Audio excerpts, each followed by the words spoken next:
You know, it took a lot of hard work and dedication. I don't know, Uncle Pete used to tell us. And that's what it is. Hard work and dedication. You know, no one ever makes it in this game without hard work, dedication, and love for the sport. Yeah, absolutely. And again, we're getting a bit of everything here tonight, which is great. Now we have our next fight coming up. As we see, by the way, I love this. I know they don't do this in the UFC, but I do love this, like, you know, as we're looking right now, and you can see it on the broadcast right now, we got these, like, streamers coming up. This is great. I love this stuff. That's one of the things I loved about Japanese MMA and Pride. They would put on a show. The show. Yeah. I lived in Tokyo for 4 months, actually. Fought in deep, and I got to go see Dreamer was there. It was right after Pride, and man, the show they put on, the fire coming out of the cage, everything, and I got to see Kazushi Sakuraba fight Hodger Gracie, and you know, I can't remember her name, but the voice just announcing Kazushi Sakuraba, and like the whole place clapping for him, but then very quiet. So quiet, so nice. It's such a different experience overseas, yeah, for sure. Entertainment, baby. But we're doing something, guys. We're doing something here in Van, here in BC, to build up our Canadian fighters, MMA, as well as our boxers, as well as our kickboxers. And I promise you, in a very short while, guys, history's going to be made. Absolutely, and you know, we got great MMA here. BFL is a great organization. They put on great fights, but you know, no pro kickboxing, and we need these mixed events of everything, because this is what it takes to be successful as a promotion. You need to have everything. You need to have people right at the start and people right at the end. And you'll probably get more MMA guys wanting to do that too, because some MMA guys, they don't want it to affect their record, and maybe they just want to go out there and keep active. It's the same way we see fighters take a lot of grappling matches, right, just to stay active. So the more variety, the better. And not only that, but you're going to have an easier time finding people to fill up cards. Sometimes with MMA, there's weight cutting, there's all these different things. So there is a benefit to doing mixed cards, and you're seeing more promotions do it, but it's great to see here tonight. And again, I think for us as well, you get a glimpse of both. I mean, you got fans of both. Like, again, there's fans here that are just here for kickboxing, but there's some that are here for MMA. Yes. And then there's some that like both. Yeah. Exactly. So, guys, it's a wave. It's a good wave, you know what I'm saying? A good sign of things to come, and absolutely, this will be happening more often. Yeah. 100%. And you know, one thing we haven't pointed out too, sorry to interrupt there, the headgear, right? That's not something you see in all, like obviously when you get up there in kickboxing, some of them don't have to wear the headgear, but obviously with the amateurs, you got to be a little bit more careful, so headgear is necessary. Absolutely, and you know what? Another thing that is, when you compete in cross sports, it's, like you said, it doesn't affect your record. And MMA fighters have to cut more weight than kickboxers and boxers. Yep. They really do, because of the wrestling. Right. Yeah, and that really makes them less able to fight more often. And hey, if you can it's how often you compete. Whether it's a jiu-jitsu tournament, a boxing fight, it's the same thing. And most of it is just getting used to competing. Once you get used to competing, you feel your own. I remember, you know, when you first start fighting, you're worried about getting hurt, getting knocked out. And I don't remember what had happened, but all of a sudden it's like, I'm never worried about getting hurt. It's like you're worried about losing, you know? It's for real. You focus so much on not losing. The part about getting hurt, they're going to hurt when somebody punch you. That's a given. You know what I'm saying? You're going to get hit. Now, you're good. You're right, son. That the losing aspect, that's the one that's on your mind. You get in the car today? You get in the car? Yeah, we all do more dangerous stuff than this every day. And of course, I'm not saying that everyone should fight because getting in the car is so dangerous, but like, you know, this is quite safe. We have doctors, pre-medicals, we have physicians all around. We have, the safety is absolute paramount. And of course, all sports are dangerous, but, you know, fighting is safer than hockey, safer than football, safer than rock climbing. It's been proven, guys. Cheerleading. Come on. Oh, God, cheerleading. It's true. There's more injuries in cheerleading.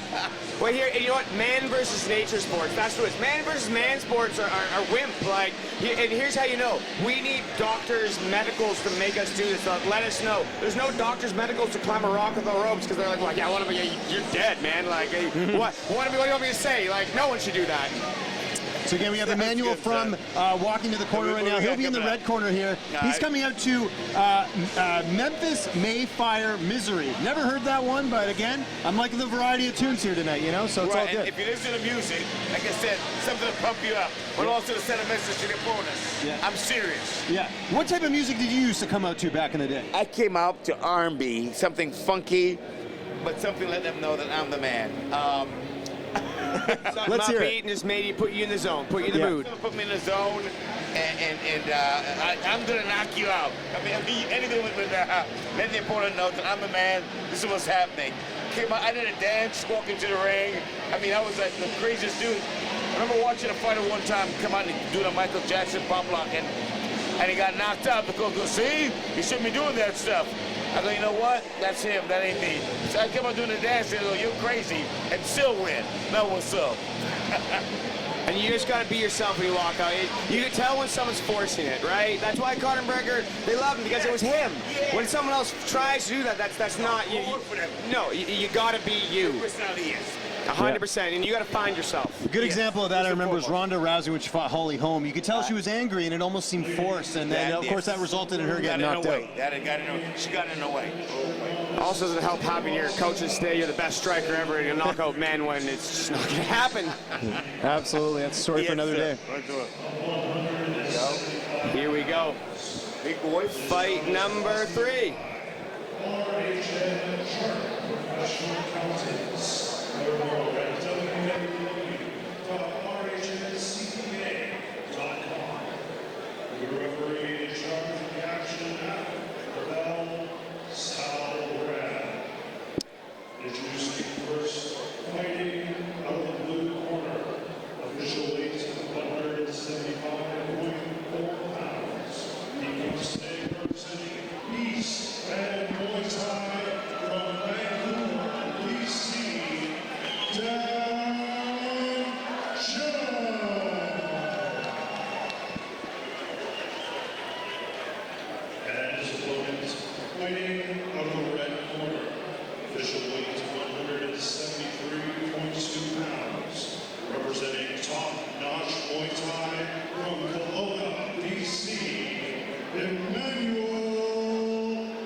Here we go. Sal Ram, the So we referee. see a clear height advantage, right? Coming over here versus maybe once a stronger, stockier punch advantage. Let's see who uses, right? What they Yeah, but had. does it use it? Does Let's it see use who's it? right. Let's see How who many uses what tall they guys got. start swinging hooks? I mean, Right. you know, against the shorter guys. Let's see if we can keep a distance outside. Use a nice long teep, nice long punches. Keep this guy off of him. He's got a nice tie style, lifting that lead leg. Oh, Look at the tie. nice. Ooh, nice leg kick.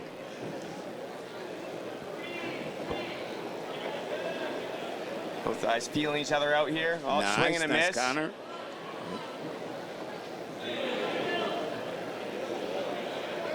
Okay. Emmanuel's using his range well. He's using his reach. He's got that good teep. Oh, nice knee from right, at Emmanuel. the same time, look at that. At the same time, he's getting crept up on and getting touched. With that reach, the kid shouldn't even get close to him. No, yeah, you gotta move laterally, use that jab, keep him and keep those feints going. And that They're feinting long well with teep, the that legs. long teep, baby. That right now. Yes. Great leg kick. Nice, nice, nice. No, then go high. Good. Emmanuel's got, great Right back to the kicks teep. and I put him knees. back. Right, there you go. Right back to that teep. Nice. Dan looks like he wants to. Oh, nice, No, right, nice bands on, right, hook bands from on. Dan. Huh? And that's what Dan needs to do. He's the taller, longer guy. He's got to move laterally, give him feints, and try and get in with those hands. Oh, nice jab from Dan. Right. Emmanuel back to that jab. Oh, another overhand. Over the top. Got to keep Nice. that lead hand tight. And that's a good strategy, being a smaller man, keeping it low and going over the top. Nice, nice counter. Yeah, going when- over the top with a big right hand. When you're a smaller guy and you got a good tie box there with good teeps, you got to feint, move laterally, feint, move laterally. You got to make him go first. If you go first and he's using that range, you're gonna get And caught counter him more. every time, right? Yeah. Whoop. You got to get that head moving. Nice shot.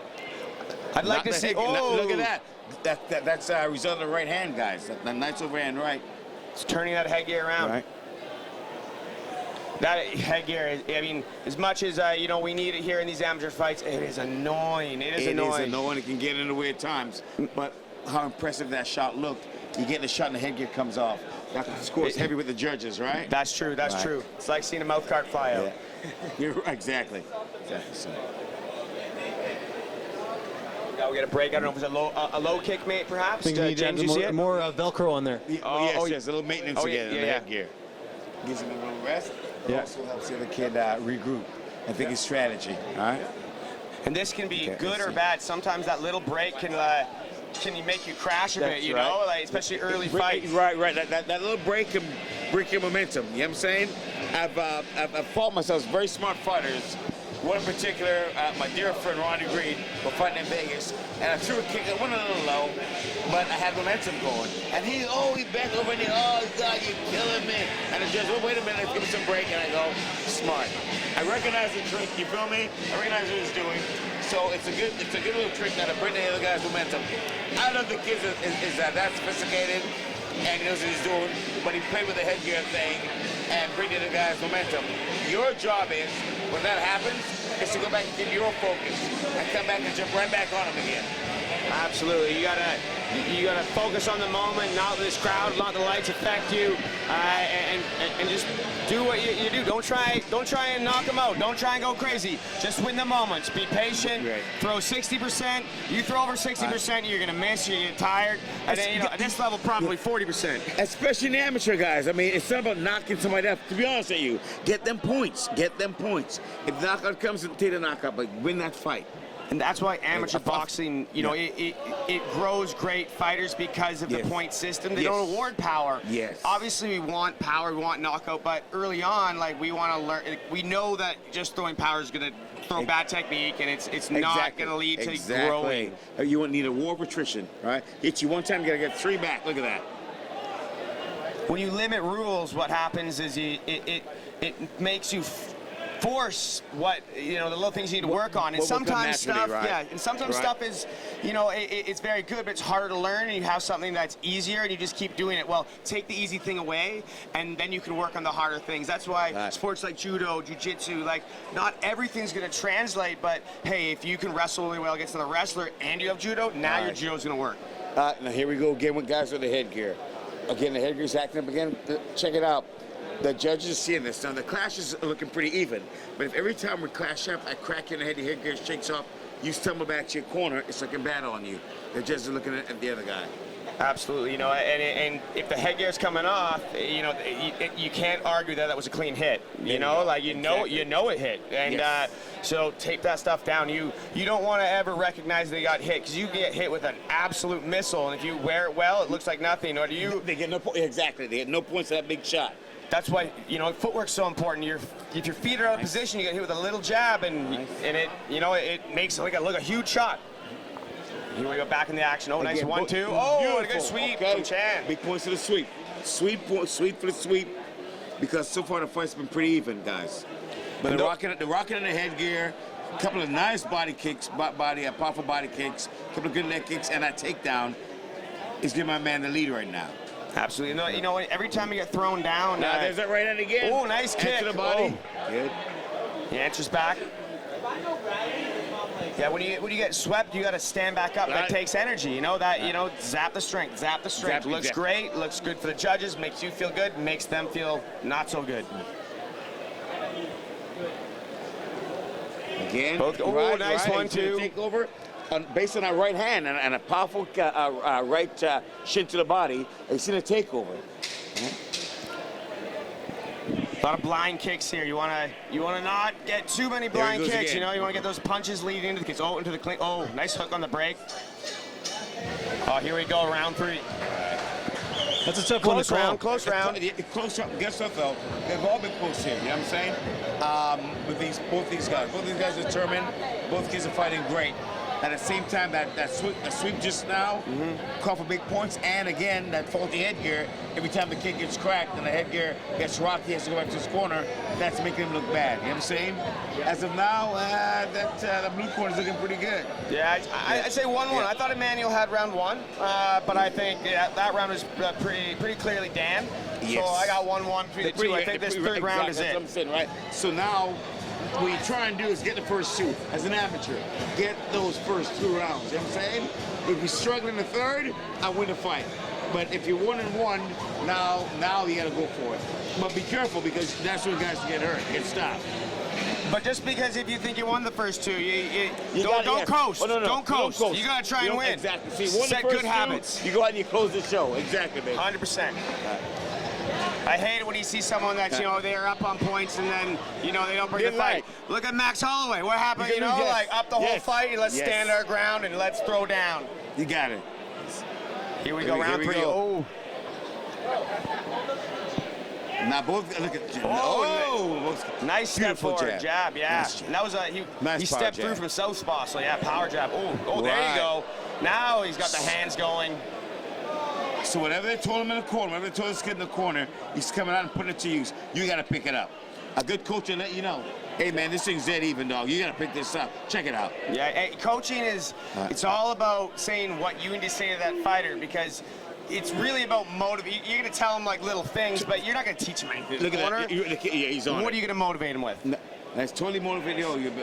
Oh, nice clinch uppercut. I love the dirty boxing, That's my game. Right?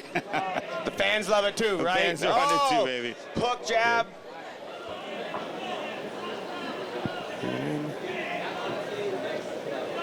Emmanuel's really coming forward now. Yeah. Holding his own. Chasing him a bit. I'd like to see more cut him off. He- Like he did it right. he's He got the kicked, but all pressure. those punches, cover those kicks right there.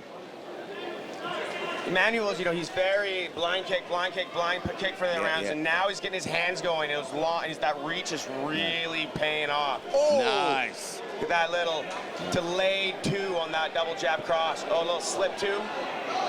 Shan's coming for it. He's starting to feel. He realizes he's down. He's got to get this. I tell you what, obviously both both fighters were told by their corners, it's 1-1. We got to go for it. Absolutely. Right? And they 'Cause both both want guys it. now, yes, both guys are throwing everything they got. And you know what? Yes. Like, this is what I want to see in an beautiful. amateur fight. Beautiful leg kicks. Two Yeah. guys Oh, giving it. there we go. Both Nice, these guys are going nice. to come back so much better too. Here we go. Guys, both these kids came back and made this a very tough round, a very tough fight to score. Absolutely. And you know what? Everyone's a winner on these fights. Both of them are winners. The crowd's a winner. Like, they're both going to be 10 times better coming back. And I couldn't judge this one.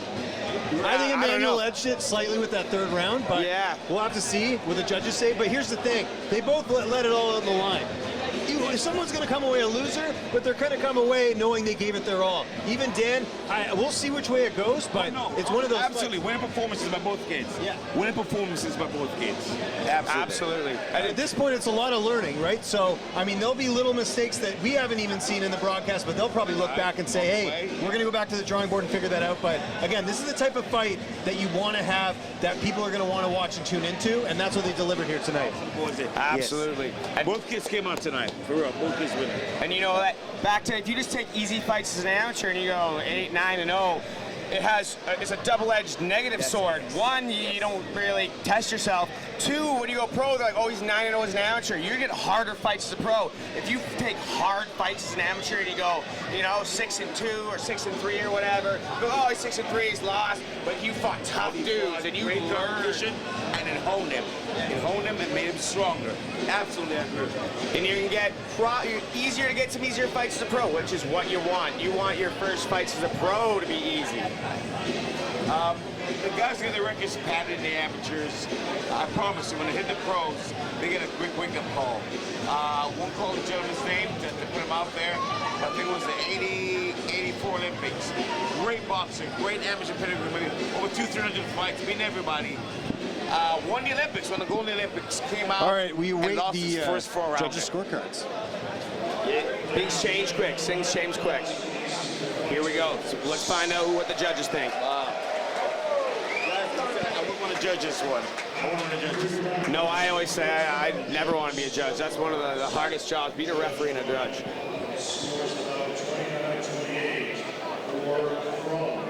There you go, Emmanuel From getting one judge on there.